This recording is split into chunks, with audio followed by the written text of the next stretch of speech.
بناغەی پتە و بۆ بەرگرتنی ئەستەندیەکانی ژیان دەبێ متمانمان بە پەروەردگار عیسای مەسیح هەبێت بەوەی کە ئەو کێیە، بەوەی لە پێناوی ئێمە ئەنجامیدا، بەوەی فێری کردین. کاتێک بیر دەکەینەوە چۆن ئەم بنەمایە لە وتار سەر چیاکەوە هات. بەڕاستی ئێمە هەموو شتێک نازانین لەوەی عیسا لەوێ فێری کرد. لەوانەیە عیسا چەند کاژێڕێکی پێچووە کە خەڵکی فێر کردووە، لەوانەیە وەڵامی پرسیاری دابێت، لەوانەیە ئاوێتە بوو بێت.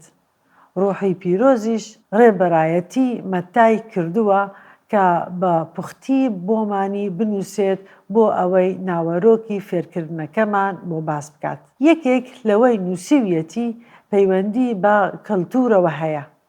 باس لە پیاوێکی دانا دەکات، چیرۆکێکی زۆر گونجاوە بۆ کۆتایی ئەم وتارە.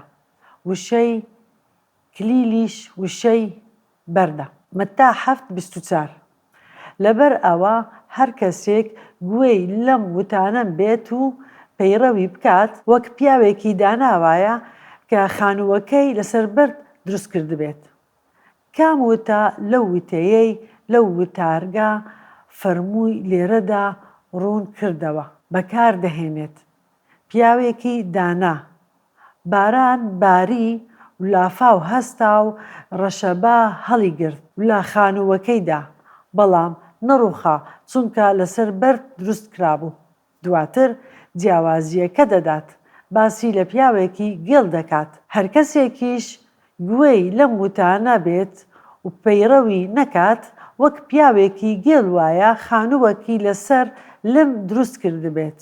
بێگومان لم پێچەوانەی بەردە. باران باری و لافاو هەستا و ڕەشەبا هەڵی گرت و لە خانوویدا ڕووخاندی. ڕووخاندنەکەشی گەورە بوو. کۆتاییەکەی ناوازەیە بۆ وتار و فێرکردنەکەی. مەبەست لەوە چییە؟ خانوو ئاماژەیە بۆ ژیانی هەر یەک لە ئێمە. بناغەکەش فێرکردنەکانی مەسیحە.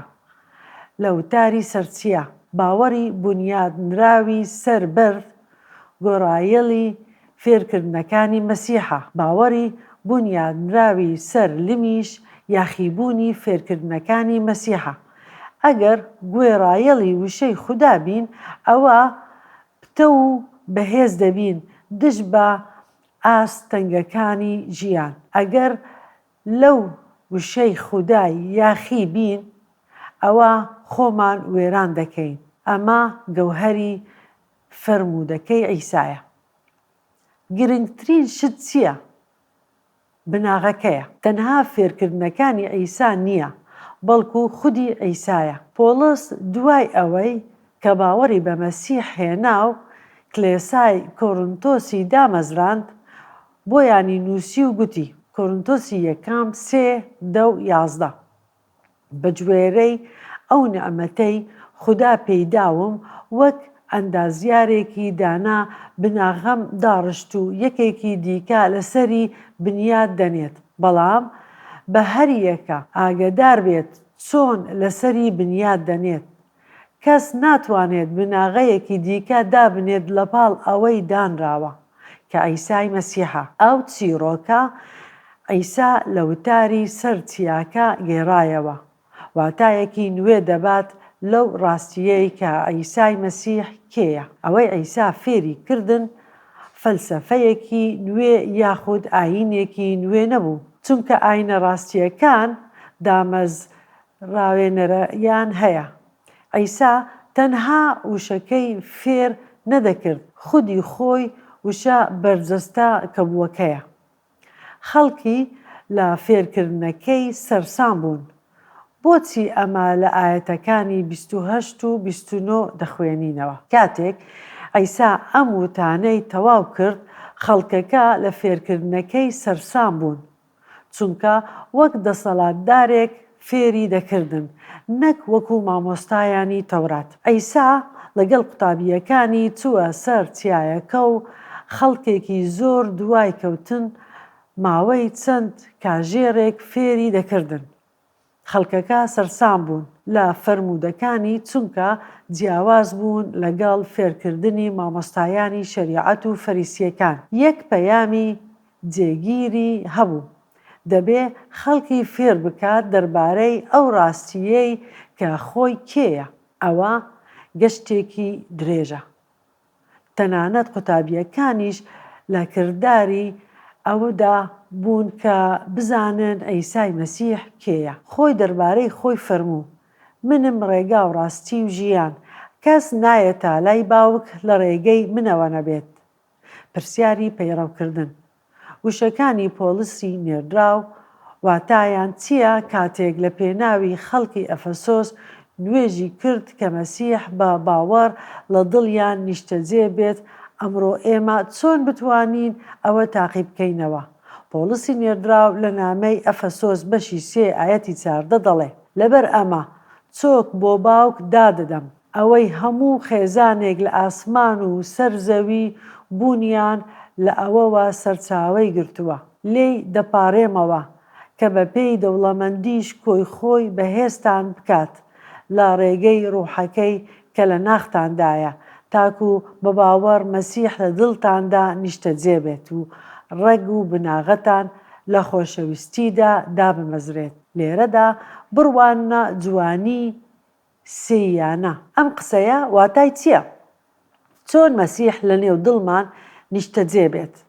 بەهۆی ڕوحی پیرۆز کاتێک باوەڕی پێدەهێنین، ئەو بەهێزمان دەکات و هانمان دەدات. ئەو بەرجەستە بوو و هاتە نێوانمان.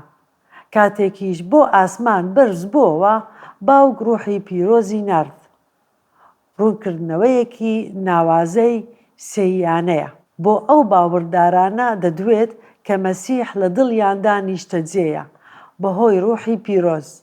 ئەگەر متمانەمان پێی بێت و دوای بکەوین، ئەوە باوەڕدا گەشە دەکەن تاکو توانادار بن لەگەڵ تەواوی گەلی پیرۆزی خوددا تێبگەن کە پانی و درێژی و بەرزی و قوڵی و خۆشەویستی مەسیح چییە، تاکو ئەم خۆشەویستیە بناسن کە لە سەرووی زانیاریەوەیە بۆ ئەوەی پڕ بن لە هەموو پڕێتی خوددا. ئێمە ناتوانین لە خۆشەویستنی مەسیح تێبگەین، بەڵام لە ڕێی نیشتەجێبوونی مەسیح لە نێو دڵماندا بەهۆی ڕوحی پیرۆزەوە پێی گەشە دەکەین و بە ژیانماندا بەرپەرچی عیسای مەسیح دەدەینەوە.